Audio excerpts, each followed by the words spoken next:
Hey, this is Chris Franco, and you are listening to Compound Money Quietly, the CMQ Investing podcast. CMQ investors, welcome to the show. It's great to have you here.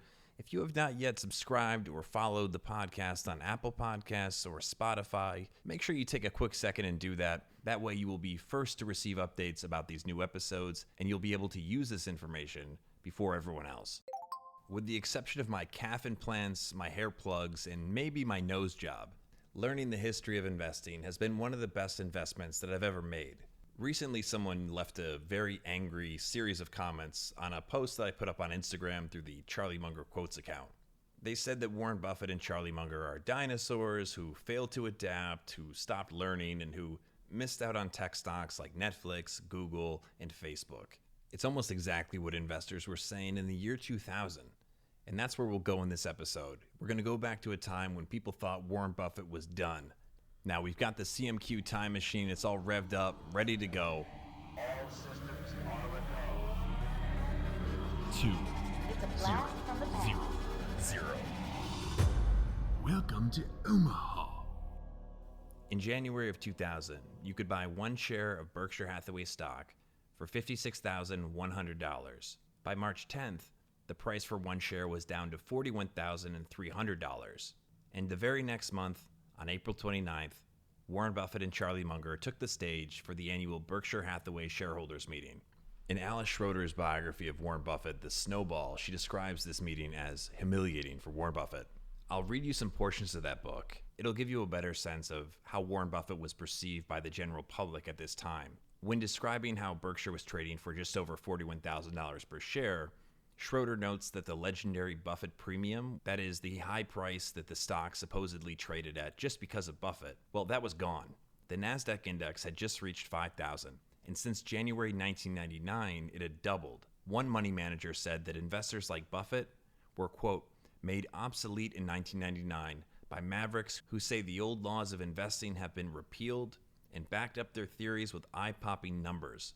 Buffett was miserable about the bad publicity, though he never considered changing his investment strategy.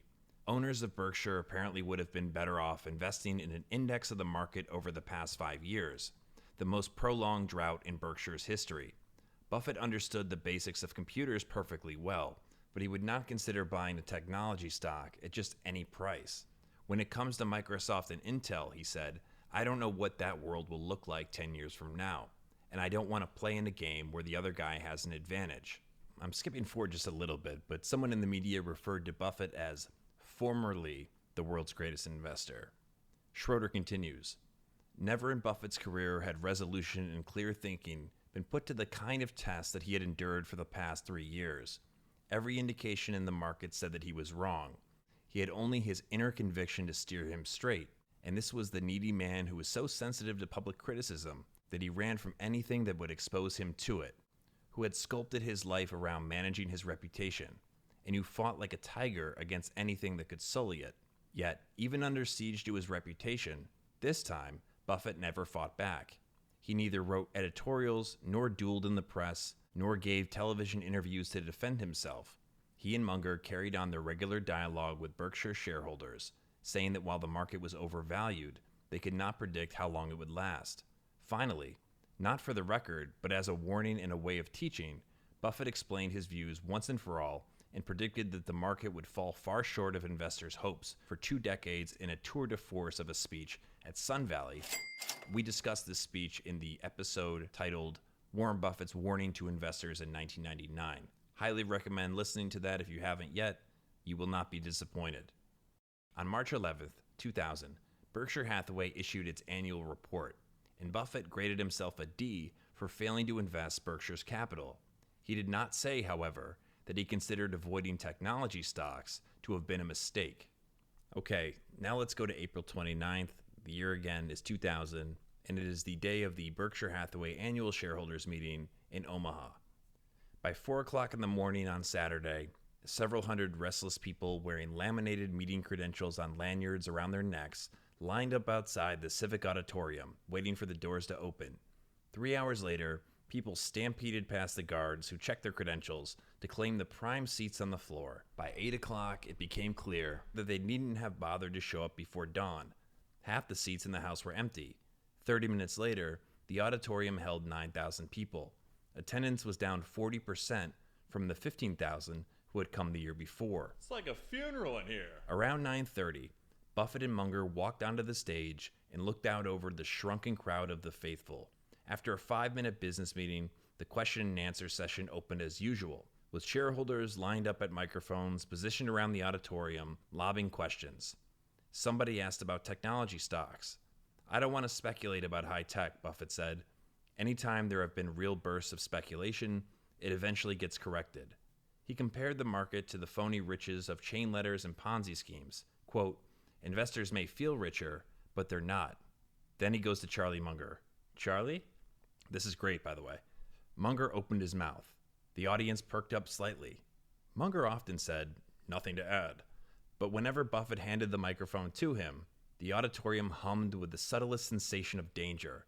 It was like watching an experienced lion tamer working with a chair and a whip. "The reason we use the phrase wretched excess," Munger said, "is because it produces wretched consequences. It's irrational. If you mix raisins with turds, they're still turds." The crowd gasped. Did he say turds? Did Charlie just compare internet stocks to turds in front of children who had come with their parents? You know, first it's turds, then it's heroin. Not to mention in front of the press? He said turds.